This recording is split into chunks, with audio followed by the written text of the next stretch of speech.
Welcome back, everybody. We are back in the book of Esther, Esther chapter 5 today.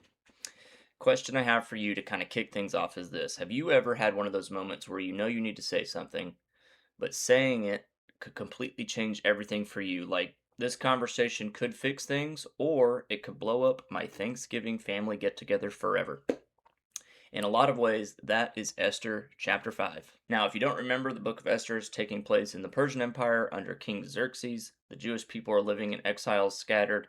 Haman has manipulated the king into signing a decree to destroy the Jews.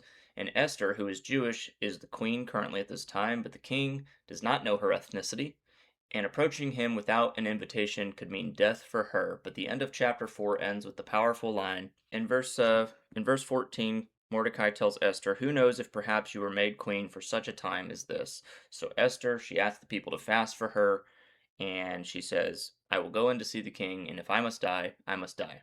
So, chapter 5, verse 1 says, "On the third day of the fast, Esther puts on her royal robes and entered the inner court of the palace just across from the king's hall. The king was sitting on his royal throne facing the entrance."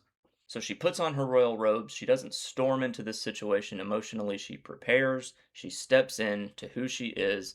But then in verse 2, the tension spikes. Verse 2 says this: "When the king saw Queen Esther standing there in the inner court, he welcomed her and held out his golden scepter to her. So Esther approached and touched the end of the scepter." And that's a real moment. That could mean life or death for Queen Esther. She's probably sitting there very anxiously, waiting and hoping that the king extends his golden scepter, indicating that she will not die, that she has found favor in his sight. So in verse 3, it says, "The king asked Esther, 'What do you want, Queen Esther? What is your request? I will give it to you, even if it is half of my kingdom.'" Now that sounds pretty amazing. And if I'm Esther, part of you wants to kind of go, "All right, well, great, I'll take half the kingdom." Right? But she doesn't. Instead, she says, "If it please the king, let the king and Haman come today to a banquet that I have prepared for the king." A feast. It's kind of like, a little anticlimactic a bit. And the people around Esther are probably like, "We fasted for 3 days so that you could have a meal catered to the king. Why did we do that? I'm starving." But this is wisdom on Esther's part because she's not panicking. She is pacing things. And so they go to this feast, and again the king presses her. And in verse 6, he says, yet again, "While they were drinking wine, the king said to Esther, 'Now tell me what you really want. What is your request? I will give it to you, even if it is half my kingdom.'" And again, Esther shows patience. She waits. Verse 7, she says, "This is my request and my deepest wish. If I have found favor with the king, and if it pleases the king to grant my request and do what I ask, please come with Haman tomorrow to the banquet I will prepare for you. Then I will explain what this is all about."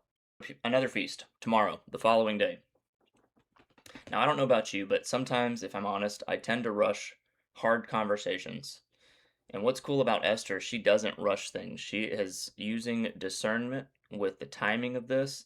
She's exercising courage and patience together.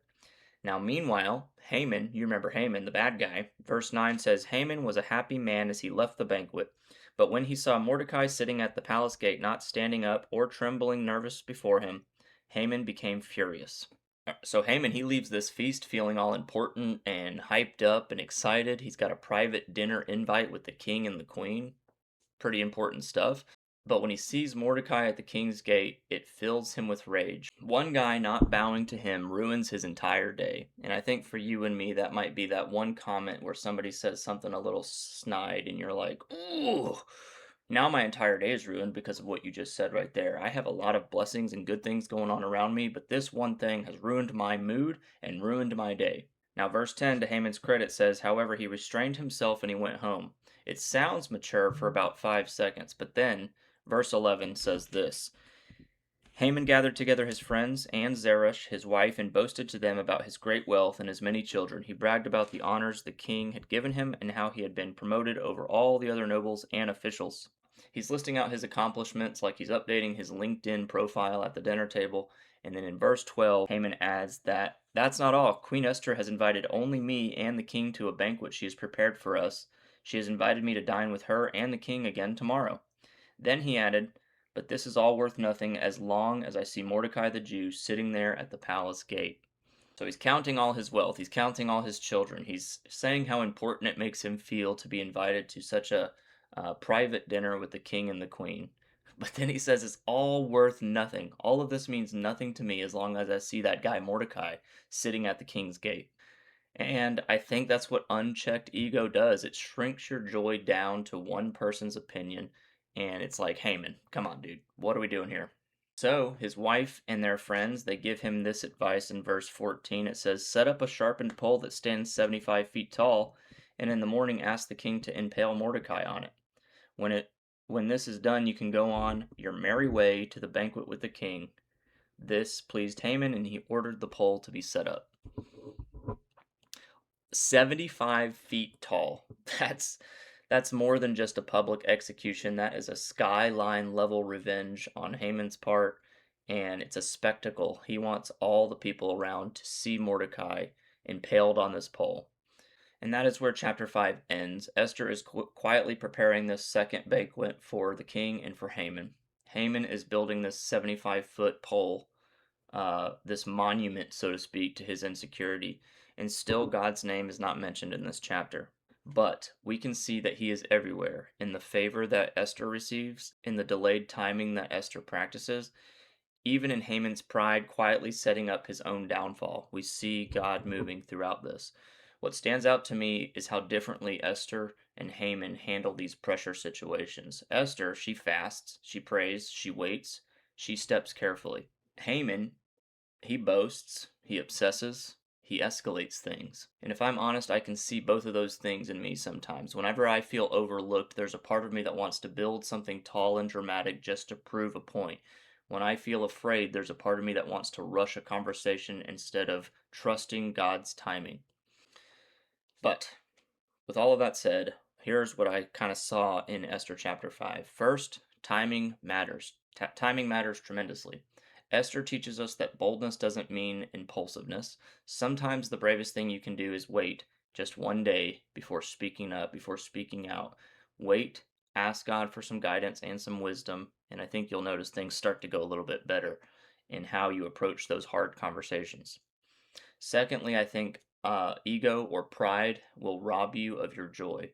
Here's Haman. He had wealth, he had access, he had power, he had influence, and he couldn't enjoy all of that because one man didn't bow to him.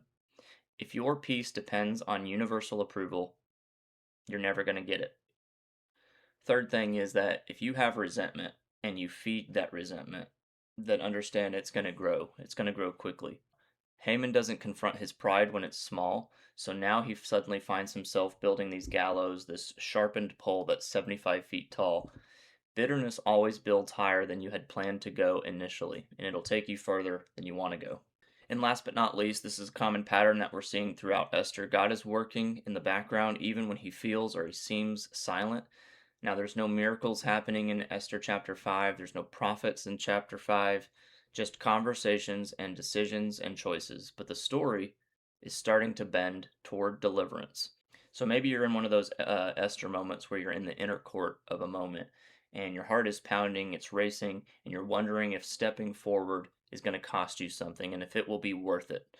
Or maybe you're more like Haman and you're tempted to build a 75-foot gallows sharpened pole because somebody hurt your pride, somebody didn't validate you.